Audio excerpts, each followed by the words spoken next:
today I want to talk to you basically on the anger. You see, anger is an emotional smoke. Anger is an emotional poison. Anger is just like the proverbial dog that bites its owner. Anger is not a property you must own. Anger is not an asset you have to have. Nobody must possess anger as a property. You cannot own anger as your own. Anger that you own can kill you.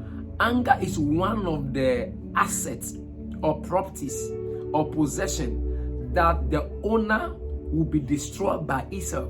So when you possess anger, anger will destroy. You know, anger occurs usually in varying degrees and intensity, from mild annoyance to violent rage. It may be hidden or hold inwardly, or sometimes even expressed. Let me talk to you later about anger.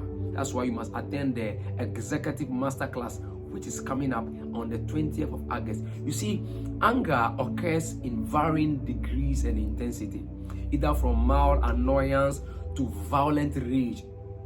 It may be hidden. Sometimes it may even be held within or inwardly, or sometimes we even try to express it openly.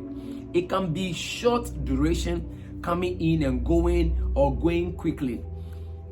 Or it may even persist, sometimes in decades, for long. And usually when anger persists or lives with that for long, it persists in the form of either resentment, bitterness, or hatred. Because a lot of bitterness and hatred and resentment that we feel that people have usually is connected to anger that they are holding within. And let me say this, you see, it may become very destructive when it persists in the form of aggression, unforgiveness, and revenge.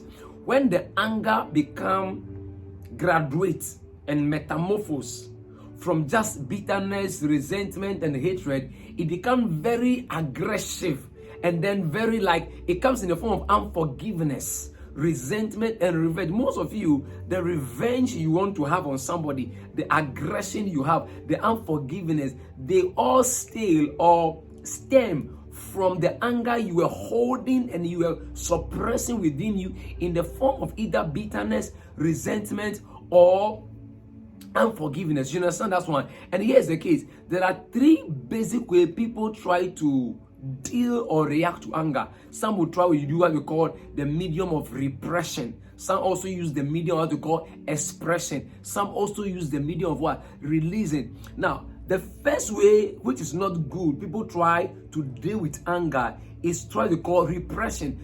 To repress means that you deny that the anger does not exist. And that's a dangerous thing to do, because sometimes you are denying, you just, I am not angry. You see, and once people deny that they are not angry, it's a very dangerous thing, because, like I said, it's an emotional smoke, it's an emotional toxic. It can be held within, hidden in your subconscious. So when people try to repress the anger, let me tell you, when you try to repress the anger, it's like you are trying to suppress it. You can't. If you are not too careful, it's going to come out like a volcano. It will erupt at a time you are not aware. And usually anger that people repress or suppress, if it's time for this anger to come out, it bursts out like volcano. Very destructive. So you don't need to deny it when you are angry. If you are a believer, the Bible says that get angry. Admit the anger. I am angry. Now, admitting that you are angry gives you some leverage to have some level of control over it. But once you deny it, you are trying to repress it. The second thing people try to do with anger is where they want to express it. That's when you want to vent out. Like you want to talk, you want to be violent, you want to express it. No, expressing your anger usually in the moment of the situation or the trigger or the circumstance that is causing or provoking or bringing the anger out of you, because all of us have anger in us. It is triggers, situations, happenings that brings it out. That's why it's dangerous when your anger graduates from bitterness, resentment, and then hatred, and then it is now in the form of unforgiveness, revenge, and aggression. It becomes dangerous.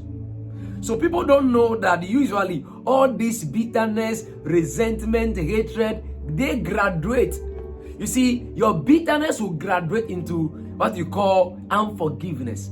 Your hatred will graduate into what you call revenge. And usually the resentment, that is what becomes very aggressive. So once you are resenting someone, you become very aggressive towards the person. Once you are bitter towards somebody, you really want to revenge the person. And once you are hating somebody, you don't want to forgive the person. And these things are all similitude of hidden anger in us. Like I said, anger is like the proverbial dog that you own that will destroy or eat up its owner. Anger will destroy you yourself. Don't own it. Don't have it. Don't possess it. Don't keep it. Don't buy it. So people try to express their anger. Sometimes in the moment of the issue, you are expressing it. They can become very violent. And usually, when people want to express their anger, they become very aggressive. You see, in the study of anger, where you have to find a way to communicate, that's what you have to do. You don't need to repress the anger. You don't need to express the anger. You also don't need to release the anger. Now, people who release the anger, releasing the anger means that you want to dismiss it. You want to drop it. It's okay, now, darling, now there's no anger. You just want to drop it. No, dropping the anger is like you are denying the existence of the issue. Like there are some people, how they solve problems. Oh, let's just forget. Oh, it's okay. No, don't just forget. Talk about the issue.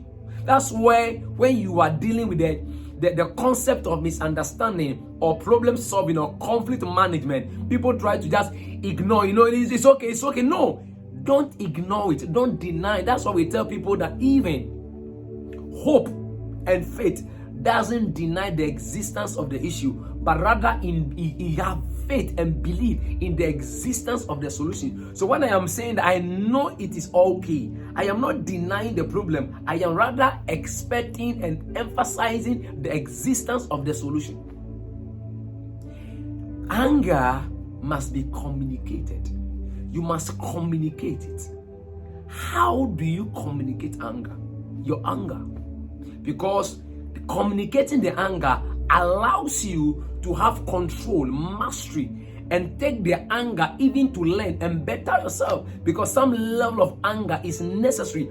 Anger is not always the problem. So you have to really enroll in my upcoming executive masterclass on the therapeutic managerial procedures for anger on the 20th of August, where I'll be taking us through step-by-step approach on 10 questions you must ask to expose and identify your major triggers, anger and hypertension, anger and heart attack. I'm going to have a whole lot, and at the end of the day, we're going to learn the very practical and step-by-step day-to-day. We're going to have a lot of 21-day therapy for anger management. All these are all packaged in the executive master class coming this particular August, 20th of August. You must attend if you want to deal with anger. You want to learn the psychoscientific therapeutic measures of handling anger, or you just want to learn how to help somebody.